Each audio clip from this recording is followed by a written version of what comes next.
반려동물은 우리의 가족 구성원이나 다름없죠. 그래서 반려동물과 함께 잘 사는 것에 관심을 갖기 마련인데요. 오늘은 반려동물의 몸과 마음이 건강할 수 있도록 노력하는 사람들을 만나봅니다. 반려동물 하면 가장 먼저 떠오르는 건 산책을 좋아하고 간식을 좋아하고 물놀이를 좋아하는 강아지가 대표적인데요. 어머, 귀여워라. 저는 수영도 잘한답니다.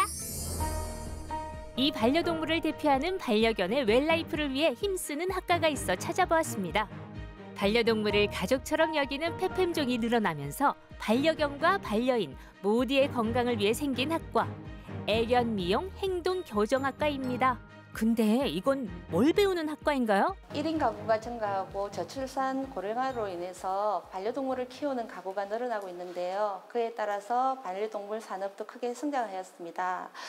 그중에서도 특히 반려동물 미용과 행동 교정에 대해서 관심이 크게 높아지고 있는데요.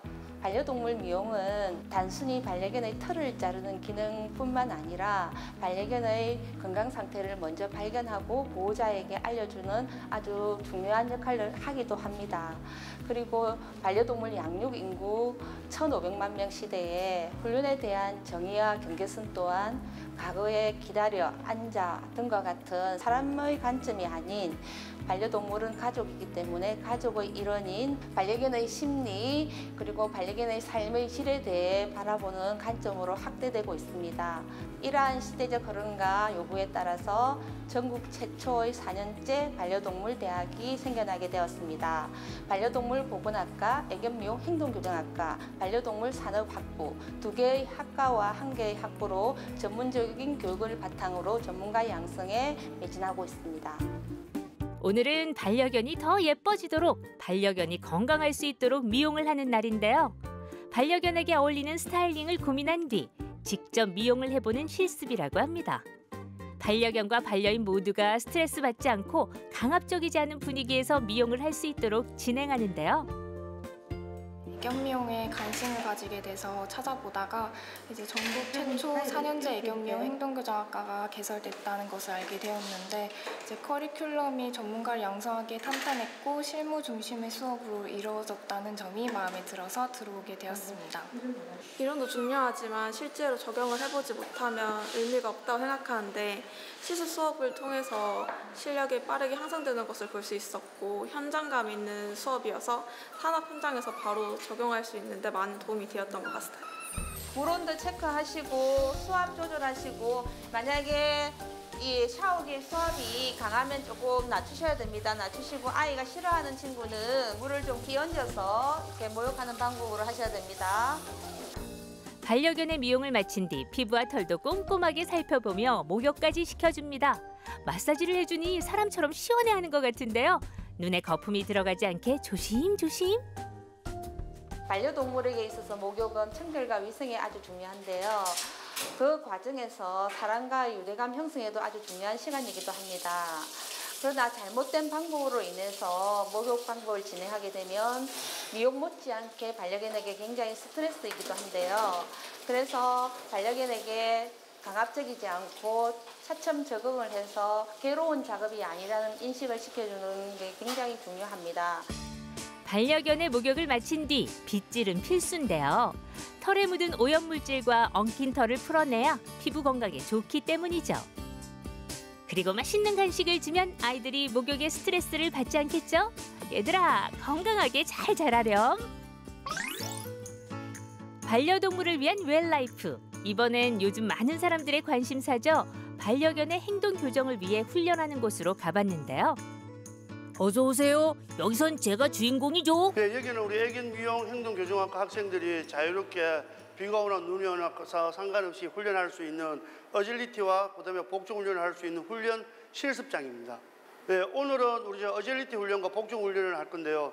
어질리티 훈련은 지금 현재 전 세계적으로 인기를 끌고 있는 사회적 생활체육으로 자리를 잡고 있습니다. 그래서 우리 부산에 있는 동명대학교 우리 학생들도 행동교정뿐만 아니라 이런 독 스포츠를 통해서 동물의 생명의 존중함을 여기고 또 서로 팀워크를 갖추면서 독 스포츠를 통해서 한 몸이 돼서 반려견 문화의 어떤 새로운 역사를 서고 있습니다. 일제시대 때 같이 막 무식하고 굶긴 훈련 방식이 아니라 이해해주고 개의 존중해주고 개의 가치를 인정해주고 개의 본능을 살려서 할 수 있는 게 바로 복종훈련이야. 신나고 재밌게. Here, push, blood, sit, push.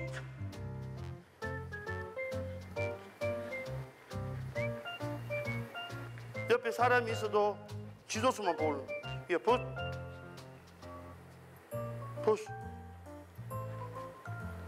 sit. 수업이 너무 진지하죠. 반려견의 성격, 품종에 따른 맞춤형 행동 교정도 훈련하고 반려견과 반려인이 함께하는 스포츠 어질리티도 배워봅니다. 브라보. 학생들도 반려견과 함께 어질리티 훈련을 도전해 보는데요. 명령에 따라 터널을 지나고 허들을 넘는 등의 어질리티 훈련은 반려견의 운동 효과, 스트레스 해소, 자신감 향상 등에도 좋다고 합니다. 또 반려견과 반려인의 유대감 형성에도 아주 좋다는데요. 이 어질리티는 너무 어린 강아지의 경우 뼈나 관절에 무리가 갈 수 있어 6개월 이후에 시작하는 걸 권장합니다. 근데 반려견들이 정말 잘하는데요. 나중에 멋진 대회에서도 만날 수 있겠어요. 잘 해냈을 때 칭찬은 필수입니다. 맛있는 간식을 주면 더 좋아하겠죠? 칭찬은 고래도 춤추게 하는데 우리 반려견들이야 더 말할 나위 없겠죠? 국내 최고의 훈련 교수님한테 수업을 들으며 강아지를 어떻게 기르는지, 만약에 문제 행동이 있다면 그걸 어떻게 해결해 나가는지를 배우고, 학교에서 훈련 수업뿐만 아니라 폭발물 탐지나 또 인명 구조 그런 걸 배우기 때문에 정말 좋은 수업이라고 듣고 있습니다. 꼭 훈련이라는 게 개에게만 적용되는 게 아니라 동물원에 있는 동물에게도 적용되기 때문에 저는 저와 좀 더 오래 살고 교감을 할 수 있는 동물원에 있는 사육사가 되고 싶은 게 꿈입니다. 이게 혼자서 뛰는 게 아니라 반려견과 함께 소통하면서 눈 맞추고 뛰다 보니까 뭔가 이게 좀 함께 운동도 되는 느낌이라서 더 좋았던 것 같습니다. 반려동물의 웰라이프, 그 마지막은 도그쇼인데요. 반려견의 외모, 자세, 체력, 품성 등을 겨루는 대회입니다. 단순히 아름다움만을 내세우는 것이 아닌 얼마나 기본적인 순종에 가까운지를 평가해 그 품종의 진면모를 알아보는 건데요. 사냥을 하는데 추적을 한다든가 냄새를 맡는다든가 어떤 재산을 지킨다든가 이런 것이 주 목적이어서 그런 목적에 특정화된 것을 좀 특화시켜가지고 어떤 품종별로 구별을 했다면 사실 산업화의 발전으로 인해서 지금은 동물하고의 어떤 가족적인 관계가 더 이미지가 크기 때문에 쇼링에서 그 아이들이 가지고 있는 그 특정한 기술적인 재능을 보여주는 것이 이 도그쇼의 목적이라고 아마 생각하시면 될 것 같습니다. 도그쇼는 견종의 골격 크기와 균형, 털 상태, 성격, 걸음걸이까지 모두 살펴보는데 우수한 특징을 가진 개의 종족 보존과 혈통 유지의 발전을 위해 개최된다고 합니다. 그냥 예뻐만 해주고 사랑만 해준다 해서 아이들이 스트레스를 안 받는 게 아니거든요.